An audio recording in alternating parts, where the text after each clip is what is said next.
¿Entiendes lo que lees? ¿Y cómo entender si nadie me lo explica? Presentamos ¿Difícil de entender?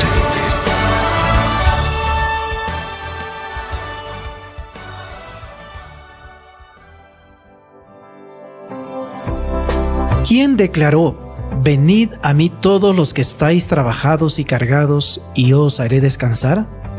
O bienaventurados los pobres en espíritu, porque de ellos es el reino de los cielos. O bienaventurados o felices o dichosos los que lloran, porque ellos recibirán consolación. Qué hermosas palabras, ¿verdad? El general francés Napoleón Bonaparte dijo alguna vez: verá a un hombre único, pero usted y yo como creyentes estamos. Si Jesús no hubiera sido crucificado, no sería Dios. Hoy, junto al pastor Vicente Orellana, respondemos preguntas en relación a Dios el Hijo, es decir, el Señor Jesucristo. En otras palabras, hablaremos justamente del Redentor de este mundo, nuestro Señor Jesús. Y estamos seguros que usted también tiene inquietudes que precisan de respuestas específicas. Bienvenido, pastor, y gracias una vez más por aceptar el desafío de este programa. Samuel, un placer inmenso estar nuevamente contigo, y a nuestra audiencia, queridos amigos, es un gozo volver a estar con ustedes. Yo espero que ustedes estén con nosotros hasta el final del programa, porque tenemos varias respuestas para ustedes que van a ser de bendición para sus vidas. Y sobre todo que estas preguntas sin duda podría ser una de las que de nuestros oyentes en estos momentos. Es posible que alguno tenga esa duda o tenga esa pregunta que necesita una respuesta. Efectivamente. Recuerde que si desea una copia de este programa, nos puede escribir y será un gusto atenderlo. Al final del programa le compartiremos nuestra dirección. Entonces, ¿estamos listos, pastor, para empezar? Listos, Samuel, estamos para empezar. Muy bien. Primera pregunta que compartimos en esta oportunidad. Jesús asumió la naturaleza humana. ¿Por qué no se encarnó como mujer? Oh, pero Samuel, tú tienes unas preguntas. Yo no sé de dónde tú los sacas, pero me son preguntas a los oyentes. Oye, pero esos oyentes tienen preguntas muy interesantes. Curiosos, ¿no? Sí, es verdad. Creo que tenemos oyentes periodistas, ¿no? Mira, Samuel, es una pregunta bien difícil porque estamos viviendo en una sociedad donde el género, ¿no? Hombre, mujer, está siendo muy competitivo ahora en nuestra sociedad en la que vivimos. Es una sociedad bastante difícil. Ahora, incluso en las mismas iglesias, hay situaciones realmente interesantes. Tenemos un problema de género en relación a Dios. Hay un grupo de iglesias anglicanas que están llamando a referirse a Dios como ella, no como un varón. Entonces, no es todas las iglesias anglicanas, es un grupo, simplemente un grupo. El asunto es, Samuel, que Dios no es un Dios con género. No es el asunto de género. Cuando yo leo la Biblia, yo encuentro en la Biblia que Dios nos muestra una forma más amplia de pensar, como ser en el libro de Gálatas, capítulo 3, versículo 28 y 29 dice: ya no hay judío ni griego, no hay esclavo ni libre, no hay varón ni mujer, porque todos vosotros sois uno en Cristo Jesús. Y esto es lo interesante. Dios nos dice, no hay diferencia de género. No hay diferencia para Dios. Para Dios todos los seres humanos somos iguales. Hombre, mujer, esclavo, libre en el tiempo antiguo, está hablando de que para Dios todo es valioso. Todos los seres humanos tenemos el mismo valor ante la presencia de nuestro Dios. Y el versículo 29 dice: y si vosotros sois de Cristo, ciertamente linaje de Abraham sois y herederos según la promesa. La promesa de Dios es para hombre, para mujer, para lo que sea. En el tiempo que Jesús nació de acuerdo a lo que era menester en ese tiempo, ¿no? Para Dios no existe género, sería mi respuesta para ti. Y tal vez esto nosotros también, junto con la pregunta, viene otra que se añade, en relación a esto, y es que el género, ¿verdad?, que Dios estableció para el ser humano, es decir, varón y mujer, bien dicho, desde un inicio, ¿verdad?, de la creación, pues este tenía un propósito, ¿verdad?, que se cumplía en la familia y en la naturaleza del ser humano, y que no necesariamente reflejaba la naturaleza de Dios, ¿no? Aclarando el tema. Sí, es que también nosotros tenemos que entender que cada persona cumple una función. Exacto. El hombre cumple una función, la mujer cumple una función. O sea, Dios lo hizo de una manera tan preciosa, tan bonito, porque cada uno tiene su valor. No hay diferencia que el uno es superior, el otro es inferior, no. Para Dios, cada ser creado tiene un propósito y tiene un valor, ¿no? Cuando Dios dice, hagamos al hombre a imagen y semejanza, Dios lo hizo varón y hembra los creó. Hombre y mujer los hizo. A la mujer le dijo que va a tener hijos y al hombre le dijo que tenía que mantener. Nuestra sociedad ahora ha cambiado mucho los patrones y entonces estamos teniendo dificultades. Pasamos a la siguiente inquietud que nos llega, y es si Jesús vivió una vida justa y fiel a su Padre, ¿por qué no evitó su muerte siendo inocente? Es decir, ¿por qué no usó su poder para salvarse de la cruz? Bueno, es lógico, ¿no? El Hijo de Dios. Bueno, es que mira, Samuel, el problema nuestro es que nosotros no entendemos el propósito de Dios. Es más, podríamos ampliar el cuadro. En la misma cruz, uno de los malhechores, ¿verdad?, usó las mismas palabras que Satanás, ¿verdad?, usó en el desierto. Si tú eres hijo de Dios, lo desafió. Correcto. Baja de la cruz y sálvanos. ¿No? Y Jesús podía haberlo hecho. Pero lo que no entendemos, y muchas personas no entienden, es que la muerte de Jesús era una expiación sustitutiva. ¿Qué quiere decir eso? El que debía morir era el pecador. Claro. Pero Jesús estaba reemplazando al pecador. Él estaba muriendo por el pecador para que podamos tener redención y vida eterna. Entonces, en función a lo que estamos encontrando, allí tenemos que unir también con el concepto, pastor, de he aquí el Cordero de Dios que quita el pecado del mundo. Correcto. ¿No? Que venía no necesariamente del santuario, sino que fue establecido cuando también aparece el pecado, y es Dios quien entrega el primer cordero para que muera, y con esas pieles de cordero el ser humano pueda vestirse, de lo cual había perdido en ese entonces. Jesucristo murió en representación de los seres humanos pecadores.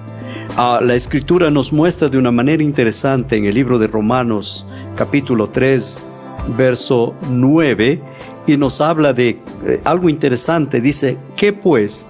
¿Somos nosotros mejores que aquellos? En ninguna manera, pues ya hemos acusado a judíos, a gentiles, y todos están bajo pecado.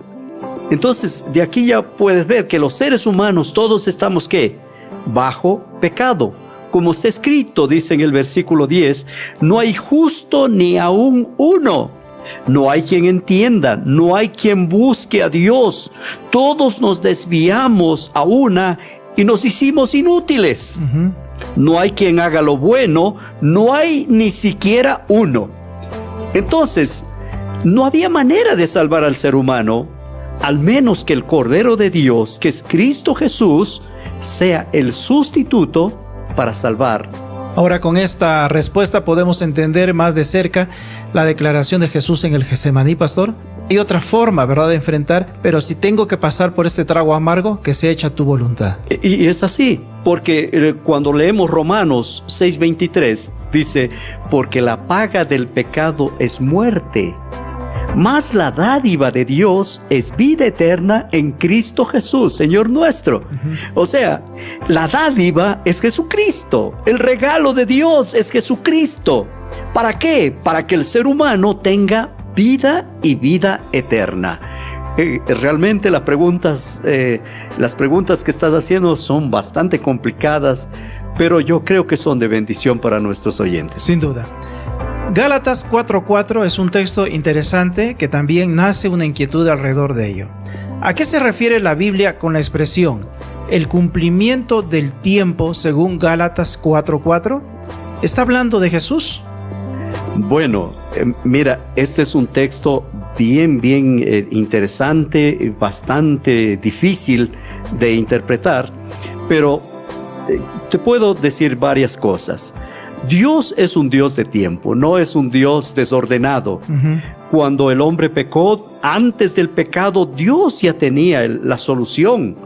Dios ya tenía el plan que se conoce como el plan de la salvación. Y es así como en los profetas que revelaban el plan de la salvación. Estaba mostrando el plan de Dios, ¿no? Y el profeta Daniel está mostrando de una manera interesantísima cómo Dios le revela al mismo pueblo de Israel el tiempo, el momento en que el Mesías debía nacer.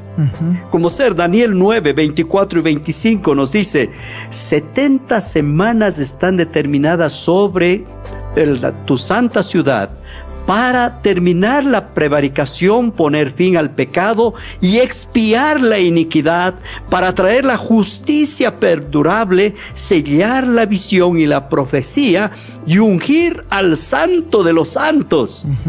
Esto es interesantísimo. Esta es una profecía que está mostrando y está diciendo el tiempo. No, está mostrando tiempo, está diciendo 70 semanas están determinadas para el pueblo de Israel. Era en el tiempo de Israel, cuando Israel estaba cautivo en Babilonia. El Señor está determinando 70 semanas. En profecías, un día equivale a un año, ¿no? Y cuando 70 semanas equivale a 490 años, que el Señor está diciendo desde el momento que se comience a reconstruir Jerusalén, habrían 490 años. Y menciona en la profecía una semana, y en esa mitad de semana está hablando del sacrificio de nuestro Señor Jesucristo. ¿Cómo ser? Mira, Daniel en el capítulo 9, verso 26 dice: después de las 62 semanas se quitará la vida al Mesías. Mira, esto es impresionante, porque cuando estaban sacrificando a Jesús en la cruz del Calvario, no era que simplemente estaban enojados con Jesús, no, era el cumplimiento del tiempo que dice Gálatas. Cuando llegó el cumplimiento del tiempo, Dios envió a su Hijo, nacido de mujer, nacido bajo la ley. Y esto es lo que nos muestra al Mesías, a Cristo Jesús. Sin duda alguna. Si Jesús es divino, está muy unido a lo anterior, ¿no? Ese Jesús con naturaleza divina es Dios. La pregunta viene a continuación: ¿por qué cuando realizó su ministerio no reflejó su divinidad? Bueno, otra pregunta difícil. Oye, Samuel, tú tenías guardadas todas para este momento. Esta pregunta podemos contestar con... Tal vez retomando, porque Gálatas 4:4 dice que nacido bajo la ley, es decir, allí establece de que Jesús asume la naturaleza. Y bueno, la Biblia habla mucho, Juan 1, ¿verdad? Nos habla justamente del verbo hecho carne, ¿no? Ahora, lo que nosotros deberíamos entender es esto, mira. Jesús vino en el cumplimiento de la ley, porque la ley exigía que el pecador debía morir.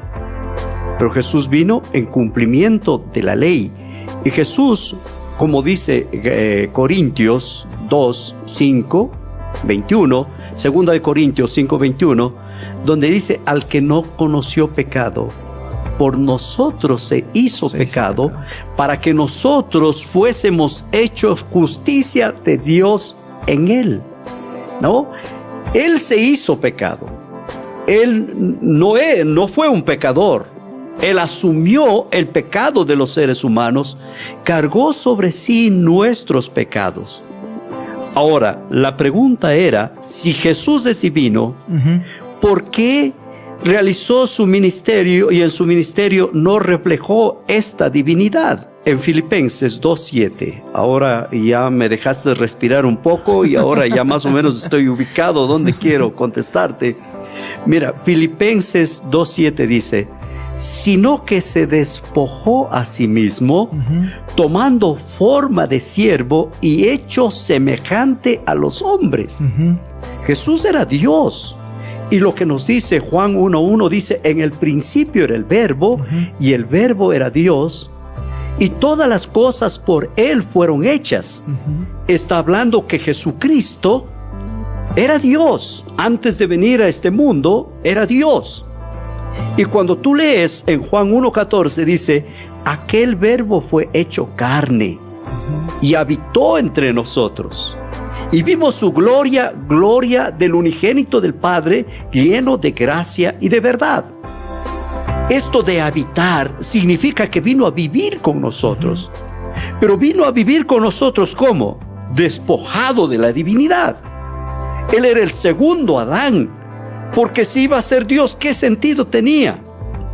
Él vino a vivir como nosotros los seres humanos, pero sin pecado. Por eso es que Filipenses nos menciona, sino que se despojó a sí mismo, tomando forma de siervo, hecho semejante a los hombres. Entonces, Él no usó la divinidad. Él no usó la divinidad para ninguna cosa, aunque se manifestó en su divinidad. Nosotros podemos ver cuando fue al monte de la transfiguración. Ahí se vio a Jesús, que era Dios, ¿no? Y los discípulos que estaban con Él, ellos querían hacer su casita para quedarse allí, ¿no? Jesús se despojó. Y esto también debemos unirlo a la siguiente pregunta. Si Jesús, como usted lo decía, tiene atributos de grandeza, y sin duda la Biblia lo presenta de que Él se despojó también de ello, ¿por qué reflejó una vida sencilla o aún da a entender la Biblia que tuvo una vida inclusive de características de un pobre? Mira, y ya que entramos en esto, en el libro de Efesios, recuerda que estamos tocando un poquito de Efesios, en el versículo 8 dice, y estando en la condición de hombre se humilló. Qué interesante. Él podía haber venido con la grandeza del cielo, pero dice, se humilló a sí mismo, haciéndose obediente hasta la muerte y muerte de cruz. O sea, Jesús se despojó de la divinidad y vino a hacerse pobre como todos los seres humanos. Es más, Él cuando habla, Él dice palabras muy interesantes. Dice, las aves de los cielos tienen nidos, las zorras tienen guaridas. Está hablando de los animalitos, claro, ¿no? Mas el Hijo del Hombre no tiene dónde reposar su cabeza. ¿Qué estaba diciendo? Jesús, cuando Él iba de un lugar a otro, Él no tenía una casa aquí, otra casa allá. No. Estuve en Israel hace un tiempo atrás y fue interesante vivir y ver cómo vivía la gente. Vivir en ese sitio donde vivió Jesús no era fácil. Era muy difícil, eran climas extremos. Habían días calurosos y habían noches frías. Pero Jesús caminó en medio de ello y caminó y es tan claro cuando dice, no tengo un lugar seguro. Él se hizo pobre, vivió una vida sencilla para que nosotros aprendamos a depender de la gracia de Dios, de la gloria de Dios, porque todos en este mundo estamos de paso. Yo te digo, Samuel, si pensamos un poquito, mira, el millonario, ¿cuánto tiempo va a disfrutar de sus millones? Hasta que se muera. Exacto. Y cuando se muere, ¿cuánto lleva? Nada. No lleva nada. Todos los seres humanos que vivimos en este mundo, lo que tenemos es pasajero. Si tienes demasiado, te puede servir para ayudar a otro. Si no tienes nada, agradece a Dios que todavía tienes comida y tienes vida. Lo que tienes te hace feliz, y Jesús vino a vivir quizás en el estándar más bajo de la sociedad, en una sociedad sin nada. Efectivamente. Y aquí entramos a la parte ya final. Tenemos 2 preguntas más. En la Biblia tenemos un registro breve de la niñez de Jesús y de sus años de adulto, definitivamente donde desarrolla su ministerio. Sin embargo, casi nada de su juventud. ¿Hay alguna razón para ello? Bueno, mira, en la Biblia hay pocas apariciones de Jesús, de su niñez y de su juventud en especial. Quizás la más interesante que nosotros encontramos es cuando Jesús fue a la fiesta de la Pascua. Y Jesús, sus padres se perdió, pero Jesús no estaba perdido. Tenía 12 años, dicen, ¿no? Tenía ya 12 años. ¿Dónde le encontraron? En el libro de Lucas, capítulo 2, verso 41 al 52, se narra esta historia que fue a Jerusalén, como era costumbre. Y cuando ellos se dieron cuenta al regreso, Jesús no estaba con ellos. ¿Dónde le encontraron a Jesús? Jesús estaba en el templo discutiendo con los eruditos, discutiendo con la gente, y cuando vinieron a preguntarle, descendió a Nazaret, que permaneció con María. Pero cuando yo veo en el libro de San Lucas 2, 49, entonces les dijo: ¿por qué me buscan? ¿No sabéis que en los negocios de mi Padre me es necesario estar? Jesús a los 12 años ya quería entrar en el negocio. Pero recuerda que hablamos que Dios es un Dios de tiempo, y cuando llegó el tiempo, Él tenía que comenzar su ministerio. Esto es lo que se puede encontrar en la Biblia relacionado con la infancia, la adolescencia de Jesús. Y finalizamos con la siguiente pregunta. En más de una vez Jesús perdonó pecados. ¿No es que a través de eso no usó su divinidad en ninguna circunstancia? Esta es una pregunta bien complicada. Y te voy a contestar en pocas palabras. Porque inclusive fue acusado, ¿no? Claro, porque claro. Blasfemia ha dicho, dijeron, ¿no?, los fariseos cuando expresó justamente a más de una persona: tus pecados son perdonados, levántate y anda. O era como consecuencia venía la sanidad. Y habíamos dicho que Jesús se despojó de la divinidad. ¿Te acuerdas? Hablamos de que Jesús se despojó de la divinidad. Pero en Juan 5:19, él responde, y Jesús dice: de cierto os digo, no puede el Hijo hacer nada por sí mismo, sino lo que el Padre va a hacer, lo que él ve hacer del Padre, porque todo lo que el Padre hace, también el Hijo hace igualmente. O sea, lo que hacía el Padre es lo que el Hijo hacía. Ahora, el Señor también les dijo a los discípulos en Juan 14, 13 y 14: todo lo que pidieras al Padre en mi nombre, Él lo hará. Y si tú pides a Dios y haces, tú eres divino. No, es el Padre que está haciendo ¿qué? Por medio de ti. Así es. Es la obra de Dios, que Dios lo realiza. ¿No? Juan 16, 23, 24 dice: todo cuanto pidieras al Padre en mi nombre, Él lo hará. Y hay otro caso interesantísimo, es el caso de los discípulos, que los discípulos estaban llenos del Espíritu Santo de Dios. Es más, por donde ellos pasaban, habían cosas extraordinarias, como ser, Pedro está pasando, y por donde pasa Pedro, las personas sacaban a los enfermos y ponían en las calles. Y dice la Escritura en el libro de Hechos de los Apóstoles 5, 16, 17, cuando dice que la sombra de Pedro sanaba a los enfermos. Increíble. Y no es que Pedro sanaba, tampoco la sombra. ¿Quién era el que sanaba? El Padre. Dios, el Padre, obraba el milagro. Dios hacía maravillas en favor de los seres humanos. Hoy nosotros tenemos el don maravilloso de Dios y debemos dejar que Dios nos use.